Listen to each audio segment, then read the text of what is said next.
नमस्कार। सुबह 10 बजे के समाचारों में आपका स्वागत है। मैं हूं अनिल त्रिपाठी। सबसे पहले नजर डालते हैं इस बुलेटिन की हेडलाइंस पर।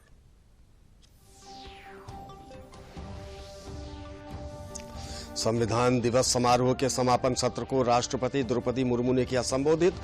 कहा, देश के तीनों स्तंभों की सोच देश के लोगों के लिए होनी चाहिए एक।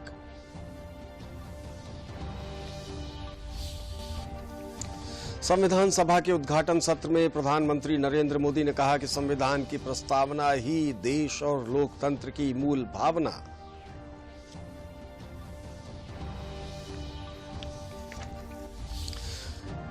गुजरात में मुख्यमंत्री योगी आदित्यनाथ ने चुनावी रैली को किया संबोधित। कहा, गुजरात की जनता का भरोसा भाजपा में, फिर बनेगी भाजपा सरकार।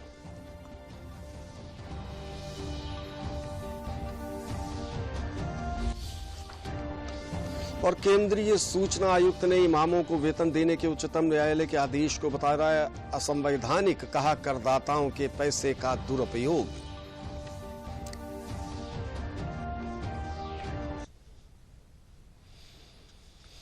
अब इस बुलेटिन के समाचार विस्तार से। राष्ट्रपति द्रौपदी मुर्मू ने कल संविधान दिवस समारोह के समापन सत्र को संबोधित किया। इस अवसर पर राष्ट्रपति ने कहा कि हमारे संविधान ने संविधान का मसौदा बनाने में कई देशों को प्रेरित किया। उन्होंने न्यायपालिका में महिलाओं की भागीदारी बढ़ाने की अपील की। राष्ट्रपति ने कहा कि देश के तीनों स्तंभ विधायिका, कार्यपालिका और न्यायपालिका की सोच देश और लोगों के लिए एक होनी चाहिए। तीनों को एक साथ मिलकर काम करना चाहिए।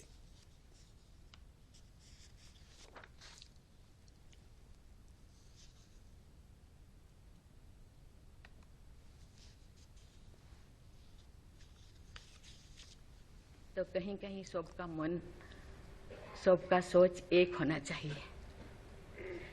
चेक एंड बैलेंस तो होना चाहिए, लेकिन कहीं कहीं हम लोगों को एक साथ मिलकर काम करना चाहिए। आप लोग सब यहाँ जो बैठे हैं, बहुत अनुभवी, बहुत ज्ञानी गुणी जजेस बैठे हैं। आपको सोचना है, हम सबको एक रास्ता निकालना है। कि कहते हैं आजकल तो और ज्यादा जेल बहुत सारे इतने ओवर क्राउडेड हो गए और सारा बहुत सारे प्रिजन बनाना होगा। अरे हम ये आगे जा रहे हैं, हम विकास की ओर जा रहे हैं, फिर और ज्यादा जेलें बनाने का ये क्या जरूरत है?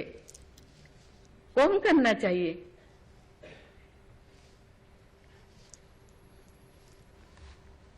मैं सब आपके ऊपर छोड़ रही हूँ। यहाँ लॉ मिनिस्टर है और आप सब जजेस है। मैं अपने बात को अधूरा रखी, बाकी जो नहीं बोल रही हूँ वो चीज को आप समझिए।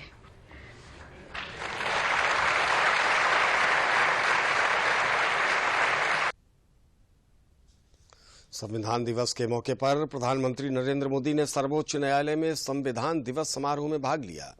इस अवसर पर प्रधानमंत्री ने कहा कि यह मौका संविधान निर्माताओं के सपनों को साकार करने और उनके योगदान को नमन करने का है। प्रधानमंत्री ने युवाओं में संविधान की समझ बढ़ाने के लिए इस पर चर्चा और बहस को जरूरी बताया। संविधान दिवस के मौके पर प्रधानमंत्री नरेंद्र मोदी ने कहा कि संविधान हमारी सबसे बड़ी ताकत है। उन्होंने भारत को लोकतंत्र की जननी बताते हुए कहा कि संविधान की उद्देशिका में कही गई बातें केवल शब्द नहीं है। हम भारत के लोग सिर्फ शब्द नहीं बल्कि एक आह्वान, एक प्रतिज्ञा और एक विश्वास है। वी द पीपल एक आह्वान है, एक प्रतिज्ञा है, एक विश्वास है। संविधान में लिखी ये भावना उस भारत की मूल भावना है जो दुनिया में लोकतंत्र की जननी रहा है, मदर ऑफ डेमोक्रेसी रहा है। यही भावना हमें वैशाली के गणराज्य में भी दिखती है, वेद की ऋचाओं में भी दिखती है। संविधान दिवस पर सुप्रीम कोर्ट द्वारा आयोजित कार्यक्रम में पीएम ने justice clock, just IAS mobile app 2.0, digital court और S3WAAS वेबसाइट्स का शुभारंभ किया। उन्होंने कहा कि समय पर न्याय के लिए न्यायपालिका कई सार्थक कदम उठा रही है। पीएम मोदी ने कहा कि आजादी का ये अमृतकाल देश के लिए कर्तव्य काल है। प्रो पीपल पॉलिसीज की ताकत से आज देश और देश का गरीब, देश की माताएं बहनें,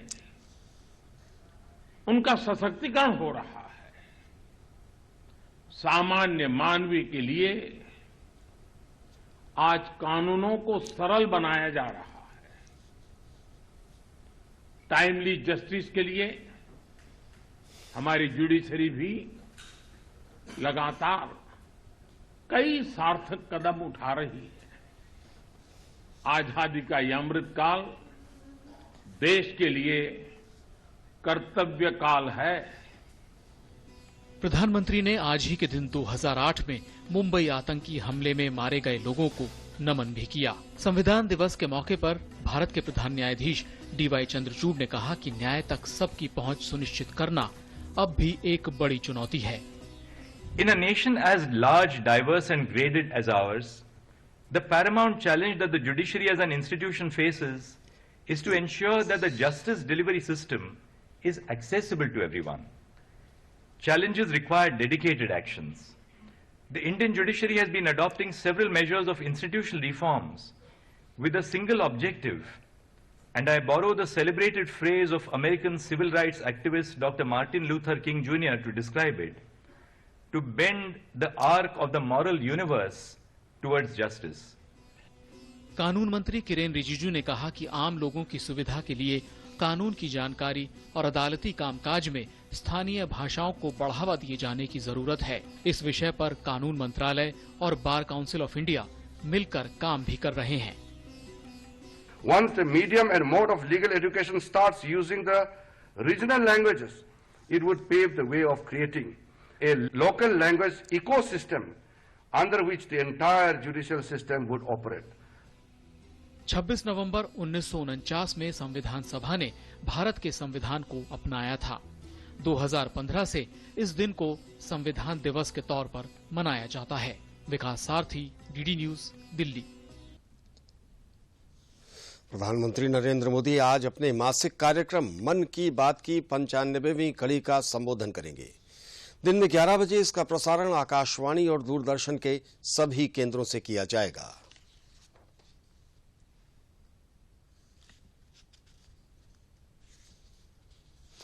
इसरो ने कल अर्थ ऑब्जर्वेशन सैटेलाइट ओशोनसैट 3 का सफलतापूर्वक प्रक्षेपण कर लिया है। यह प्रक्षेपण आंध्र प्रदेश के श्रीहरिकोटा के सतीश धवन स्पेस सेंटर से 11:56 पर किया गया। सैटेलाइट ओशोनसैट 3 को धरती से 743 किलोमीटर दूर ऑर्बिट में स्थापित किया गया।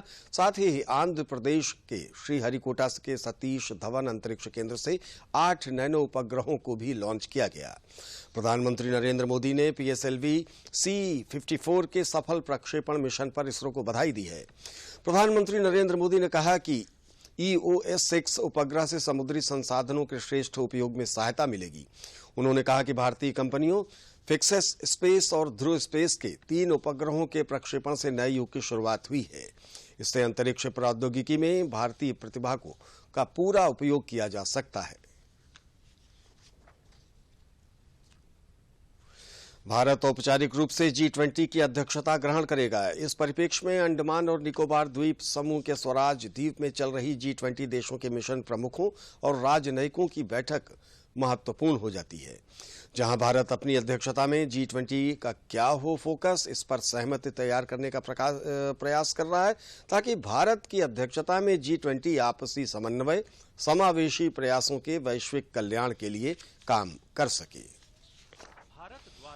दिसंबर को औपचारिक रूप से G20 की अध्यक्षता संभालने से कुछ दिन पहले शनिवार को अंडमान और निकोबार द्वीप समूह का स्वराज द्वीप G20 देशों के मिशन प्रमुखों और राजनयिकों की बैठक का गवाह बना। बैठक का आयोजन भारत के G20 में मुख्य फोकस को उजागर करने के लिए किया गया। भारत चाहता है कि उसकी अध्यक्षता समावेशी और कार्य उन्मुख हो। We highlighted India's priorities of inclusive and sustainable growth, of climate finance, of accelerated action on SDGs. So all these issues were brought to their knowledge, and they've been requested to play a very active, very critical role. They will been told that India wants its presidency, as the Prime Minister has said, to be very inclusive, to be reform-oriented, to be action-oriented. We will be very decisive, and we want all the countries to partner us in this process. G20 की अध्यक्षता से पूर्व इस बैठक में भारत के शेरपा अमिताभ कांत ने भारत की वृद्धि, विकास की कहानी और किस तरह से भारत अपनी अध्यक्षता को महत्वाकांक्षी, कार्य उन्मुख और निर्णायक बनाने की योजना बना रहा है, इसकी रूपरेखा पेश की। कांत ने अंतर्राष्ट्रीय संगठनों के प्रतिनिधिमंडलों से अपने देश के राजदूतों के रूप में नहीं, बल्कि भारत के राजदूतों के रूप में कार्य करने का आग्रह किया, ताकि वे नीतिगत एजेंडे पर आम सहमति बनाने में सक्षम हो सकें। All the 43 ambassadors are here in Andaman. We had made a presentation to them on all the working groups, on what India's priorities are, and we've requested them that they must act not as the ambassador of their country, but they should also act as our ambassadors to ensure that their ministers, their Sherpas, their participation is full. They should come prepared because our issue notes have been circulated.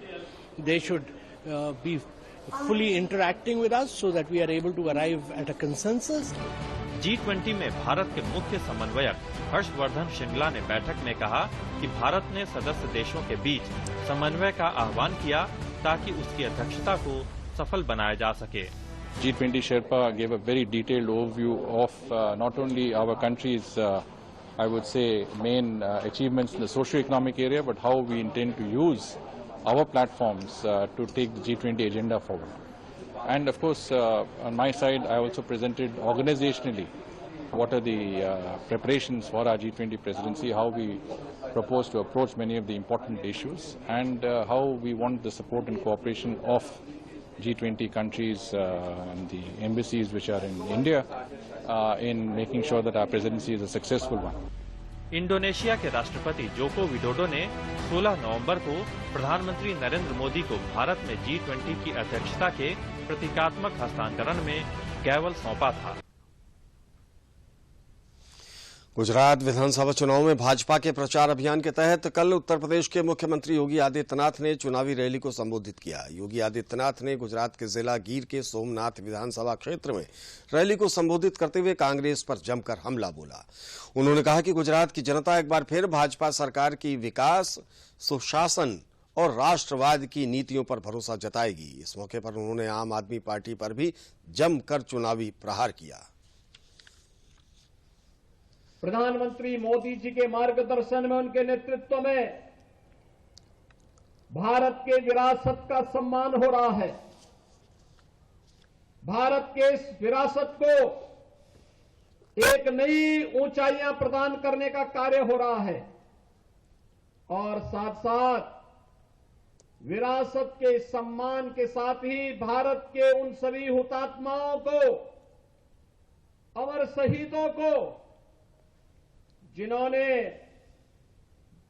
देश की आजादी के लिए अपना सर्वस्व न्यौछावर किया था, उनके प्रति भी पूरे भारतवासी कृतज्ञता ज्ञापित कर रहे हैं। जो आम आदमी पार्टी का नमूना आया है ना यहां दिल्ली से, यह तो आतंकवाद का सच्चा हितैषी है। अयोध्या में राम मंदिर का विरोध करता है और जब भारत की सेना पाकिस्तान के अंदर जाकर के सर्जिकल स्ट्राइक करती है तब भारत के सैनिकों से कहता, बहादुर जवानों से कहता, इसका प्रमाण क्या है? बहादुर जवानों से प्रमाण मांगा जाता है। पाकिस्तान चिल्ला रहा है कि हमारी कमर तोड़ दी है भारत के जवानों ने, लेकिन आम आदमी पार्टी को इसका भी प्रमाण चाहिए होता है। भाइयों बहनों, आतंकवाद और भ्रष्टाचार इनके जीन्स का हिस्सा है। इसलिए जो भ्रष्टाचारी हैं, आतंकवाद समर्थक हैं, भ्रष्टाचार और आतंकवाद जिनके जीन्स का हिस्सा हो, उसको वोट देकर के हम अपने वोट को कलंकित कतई न करें, कतई न करें। समाचारों का सिलसिला भी जारी रहेगा, लेकिन एक छोटे से विराम के बाद। Payment fail? लेकिन पैसे तो कट गए, गई मेरी मेहनत की कमाई। हो जाएगी भरपाई, चिंता मत कर मेरे भाई। अगर डिजिटल ट्रांजैक्शन फेल हो जाए और अकाउंट से पैसे कट जाएं, तो बैंक समय से पैसे लौटा देगा, वरना कॉम्पनसेशन का है प्रावधान। नहीं तो आरबीआई के ओम्बुड्समैन को शिकायत करें आप। योर बिल, मेरी फीस। आरबीआई कहता है जानकार बनिए, सतर्क रहिए। विराम के बाद आपका पुनः स्वागत है। आप देख रहे हैं दूरदर्शन समाचार। इमामों को पारिश्रमिक देने के 1993 के उच्चतम न्यायालय के आदेश को केंद्रीय सूचना आयोग ने संविधान का उल्लंघन माना है। केंद्रीय सूचना आयोग ने कहा कि ऐसा करके गलत मिसाल पेश करने के साथ ही अनावश्यक राजनीतिक विवाद और सामाजिक वैमनस्य को बढ़ावा दिया गया। केंद्रीय सूचना आयुक्त उदय माहुरकर ने दिल्ली सरकार और दिल्ली कोर्ट द्वारा इमामों के वेतन वितरण की मांग करने वाली एक अर्जी के जवाब में ये कहा। एक कार्यकर्ता द्वारा दायर आरटीआई की सुनवाई करते हुए उन्होंने कहा कि अदालत का ये आदेश संवैधानिक प्रावधानों का उल्लंघन करता है। संविधान में कहा गया है कि करदाताओं के पैसे का इस्तेमाल किसी धर्म विशेष के लिए नहीं किया जा सकता। इस मामले में केंद्रीय सूचना आयुक्त उदय माहुरकर ने इन दोनों विभागों के जन सूचना अधिकारियों को नोटिस जारी कर 18 नवंबर को सुनवाई के लिए पेश होने का निर्णय दिया था। केंद्रीय सूचना आयोग का कहना है कि शीर्ष अदालत ने इमामों का वेतन का आदेश देकर संविधान के प्रावधानों का उल्लंघन किया है। खासतौर पर अनुच्छेद 27 का ये उल्लंघन है, जिसमें कहा गया है कि करदाताओं के पैसे का इस्तेमाल किसी धर्म विशेष के लिए नहीं किया जा सकता। उदय माहुरकर ने निर्देश दिया कि उनके आदेश की एक प्रति उपयुक्त कार्रवाई के साथ केंद्रीय कानून मंत्री को भेजी जाए, ताकि सभी धर्मों के पुजारियों इमामों के मासिक वेतन मामले में संविधान के अनुच्छेद 35 से 28 तक के प्रावधानों को समान ढंग से लागू किया जा सके। रामपुर विधानसभा उपचुनाव में भाजपा प्रत्याशी आकाश सक्सेना के समर्थन में ग्राम ककरौआ में आयोजित खिचड़ी पंचायत में भाजपा के वरिष्ठ नेता और पूर्व केंद्रीय मंत्री मुख्तार अब्बास नकवी ने कहा कि वोटों की जागीरदारी नहीं, विकास की हिस्सेदारी असल मुद्दा है। उन्होंने कहा कि प्रधानमंत्री नरेंद्र मोदी और मुख्यमंत्री योगी आदित्यनाथ सुशासन की डोर को समावेशी विकास के छोर तक पहुंचा रहे हैं, समाज की सुरक्षा और समृद्धि के संकल्प के साथ काम कर रहे हैं। भाजपा की डबल इंजन की सरकार में उत्तर प्रदेश विकास की पटरी पर तेजी से दौड़ रहा है। उन्होंने कहा कि प्रधानमंत्री मोदी और मुख्यमंत्री योगी आदित्यनाथ का समावेशी सुशासन का संकल्प गरीबों की जिंदगी में खुशहाली और उनकी तरक्की की गारंटी है। मोदी योगी ने समाज के सभी तबकों को सम्मान के साथ समृद्ध और सशक्तिकरण का बराबर का साझेदार बनाया है।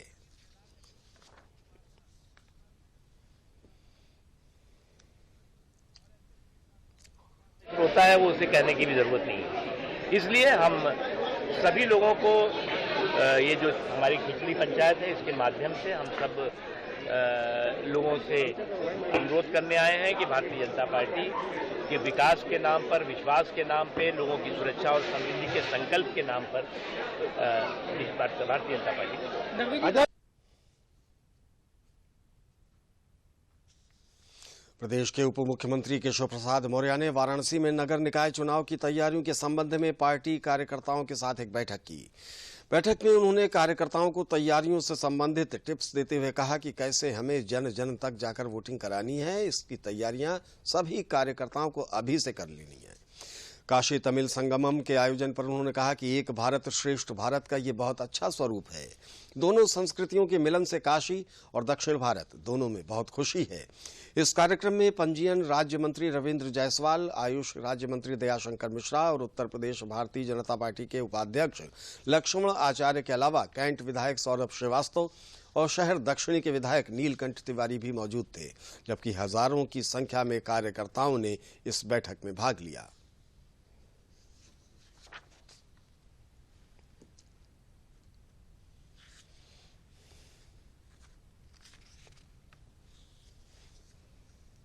काशी तमिल संगमम तो एक भारत श्रेष्ठ भारत का एक सच्चा स्वरूप है, और जिसके कारण से तमिलनाडु में भी और उत्तर प्रदेश काशी में भी एक खुशी की लहर है। और नगर निकाय के जो उत्तर प्रदेश के चुनाव होने वाले हैं, उसके क्रम में आज वाराणसी नगर निगम के कार्यकर्ताओं की जो व्यवस्थाओं में चुनाव की तैयारियों में लगे, उनके साथ एक बड़ी बैठक थी, जिसमें हमारे पार्टी के सभी वरिष्ठ नेता और सभी व्यवस्था में लगे हुए कार्यकर्ता एक साथ बैठे हैं। और हम लोग काशी सहित 17 नगर निगम जीतेंगे। मुजफ्फरनगर में खतौली विधानसभा उपचुनाव में भाजपा प्रत्याशी का प्रचार करते हुए गांव नावला में प्रदेश के कृषि मंत्री सूर्य प्रताप शाही ने कहा कि प्रदेश में सुरक्षा और विकास का माहौल भाजपा सरकार ने दिया है। सरकार के लोगों को अवसरवादियों से सावधान रहने की आवश्यकता है।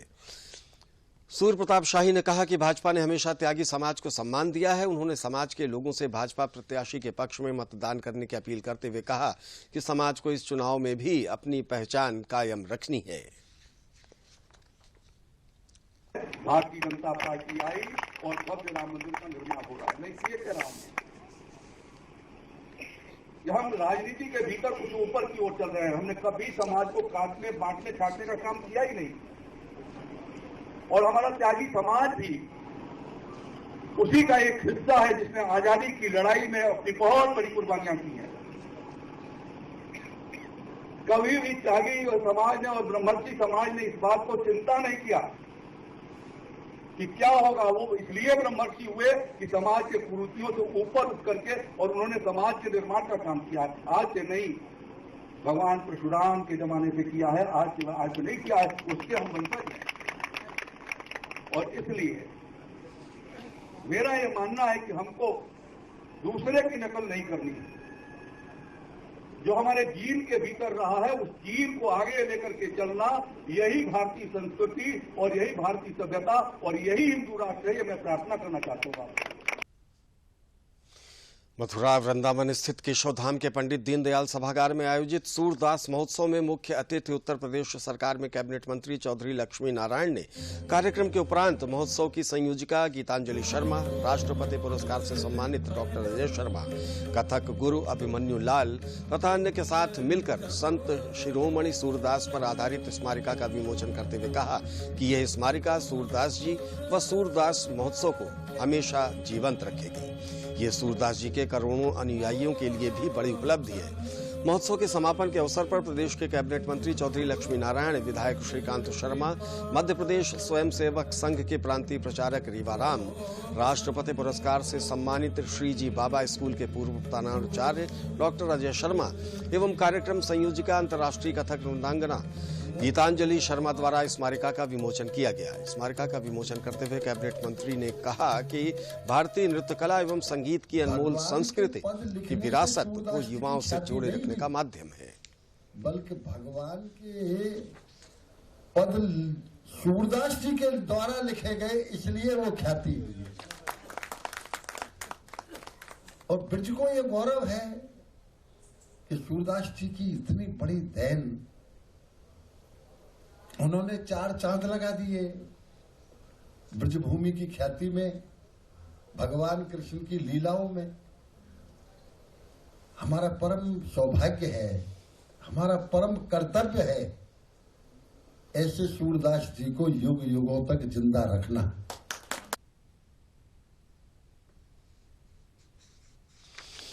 मुख्यमंत्री के निर्देश पर बरेली मंडल की सड़कों को 15 करोड़ 10 लाख रुपए की लागत से गड्ढा मुक्त बनाने का काम किया जा रहा है। मंडल आयुक्त की पहल पर पीडब्ल्यूडी के प्रमुख सचिव ने इसके लिए 386 लाख की पहली किस्त जारी कर दी है, जिसमें बरेली और शाहजहांपुर की 8 सड़कों को गड्ढा मुक्त बनाने का काम किया जा रहा है। इसमें बरेली बड़ा बाईपास से सैटेलाइट, परसाखेड़ा से चौपाला समेत 5 सड़कों का कायाकल्प होने से आवाजाही सुलभ हो जाएगी। मंडल आयुक्त संयुक्ता समद्दार ने बताया कि सड़कों को गड्ढा मुक्त करने के अभियान के क्रम में बरेली की 5 सड़कों पर मरम्मत कार्य किए जा रहे हैं और जनपद की सभी सड़कों को गड्ढा मुक्त बनाया जा रहा है।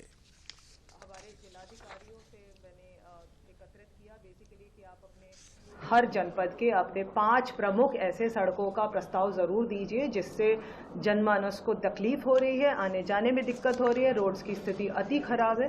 तो ये सारे हमारे चारों जिलाधिकारियों से मुझे 26 सड़कों का प्रस्ताव प्राप्त हुए थे, जिसका लगभग करीब 30-31 करोड़ का बजट था। उसमें पैच रिपेयरिंग का था लार्जली, कोई नई स्ट्रेंथनिंग वाइडनिंग नहीं थी, नए रोड्स नहीं थे, एग्जिस्टिंग सिटी अर्बन रोड्स थे जहाँ पे दिक्कतें ज़्यादा थी। इसको प्रमुख सचिव चीफ इंजीनियर PWD एंड प्रमुख सचिव PWD के साथ परस्यू करके और रिक्वेस्ट करके इसको उसका भी सारा हमने 10 दिन में उसका सैंक्शन पूरा आ गया था, सारा पैसा भी उसका बजट रिलीज हो गया है। और PWD ने आपने देखा है कि मोर और लेस इन सभी सड़कों पे जिसका प्रस्ताव स्वीकृत हो गया था, बजट आ गया था, उन सब में कार्रवाई भी इमीडिएटली शुरू करा दी थी इन्होंने। पैच रिपेयरिंग की काफी हद तक कंप्लीट भी हो गया। मिर्जापुर में केंद्र सरकार द्वारा राष्ट्रीय ग्राम स्वराज योजना के तहत ग्राम प्रधान, ग्राम सचिव और अन्य कर्मचारियों को मॉडल गांव बनाने का प्रशिक्षण दिया जा रहा है। कार्यक्रम के तहत गांव को गरीबी से मुक्त करने और स्वरोजगार उत्पन्न करने जैसे बिंदुओं पर प्रशिक्षण दिया जा रहा है। जिले में कुल 809 गांव हैं, जिसमें प्रथम चरण में लगभग 50 गांवों को मॉडल गांव बनाने की योजना है। योजना के तहत गरीबी मुक्त आजीविका उन्नत गांव, स्वस्थ गांव, बाल हितैषी गांव, पर्याप्त जल वाला गांव, आत्मनिर्भर बुनियादी जरूरतों वाला गांव, हरा भरा गांव जैसी सुविधाओं को विकसित करके मॉडल गांव बनाया जाएगा। इस प्रशिक्षण का उद्देश्य है कि हमारे जो ग्राम प्रधान होते हैं या सचिव होते हैं, उनको इस प्रशिक्षण के माध्यम से उनको मॉडल ग्राम पंचायत बनाने हेतु प्रेरित करना। तो हमारे मॉडल ग्राम पंचायत जो बनाने के लिए हमारा क्या है कि सतत विकास SDG, जो सतत विकास है SDG, उसके 17 लक्ष्य हैं और पंचायती राज विभाग ने इसको 9 विषयों पर रख करके ग्राम पंचायत विकास योजना GPTP को लागू करने के लिए दृष्टिकोण अपनाया है। राष्ट्रीय ग्राम स्वराज अभियान के तहत आज एक दूसरी ट्रेनिंग का प्रोग्राम किया गया था, जिसमें जनपद के सभी ग्राम पंचायत सचिवों को प्रतिभाग करना था और सभी कर भी रहे हैं। इसमें GPTP की वित्तीय वर्ष 22-23 की कार्ययोजना का निर्माण किया जा रहा है, जिसके संबंध में एक ट्रेनिंग का आयोजन किया जा रहा है कि इस वित्तीय वर्ष में 9 थीमों पर कार्ययोजनाओं का निर्माण किया जाना है, जिसमें बाल हितैषी, महिला हितैषी, गरीबी मुक्त गाँव, स्वच्छ गांव, आज इस तरीके से 9 थीम है जिन पर कार्ययोजना का निर्माण किया जाना है।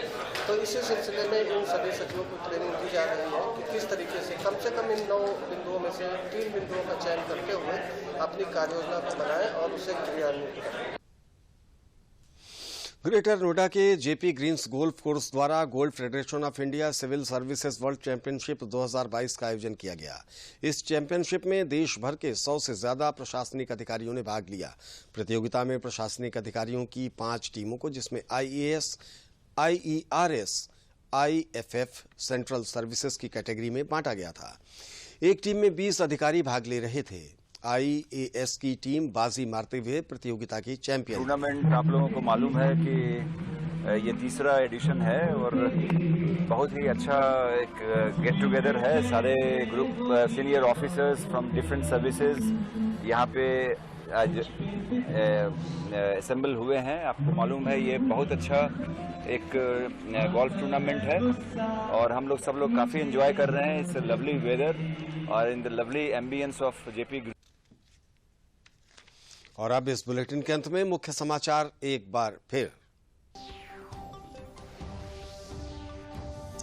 संविधान दिवस समारोह के समापन सत्र को राष्ट्रपति द्रौपदी मुर्मू ने किया संबोधित। कहा, देश के तीनों स्तंभों की सोच देश के लोगों के लिए होनी चाहिए एक।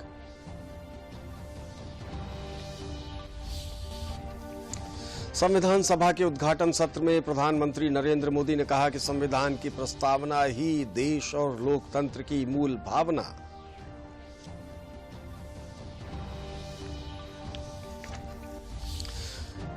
गुजरात में मुख्यमंत्री योगी आदित्यनाथ ने चुनावी रैली को किया संबोधित। कहा, गुजरात की जनता का भरोसा भाजपा में, फिर बनेगी भाजपा सरकार।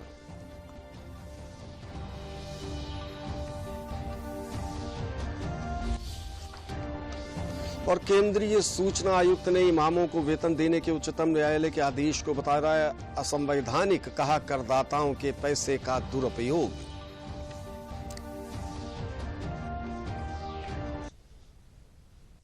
इसी के साथ हमारा ये समाचार बुलेटिन अब यहीं पर समाप्त हुआ। आप सबको निर्मल दिवस की शुभकामना। नमस्कार।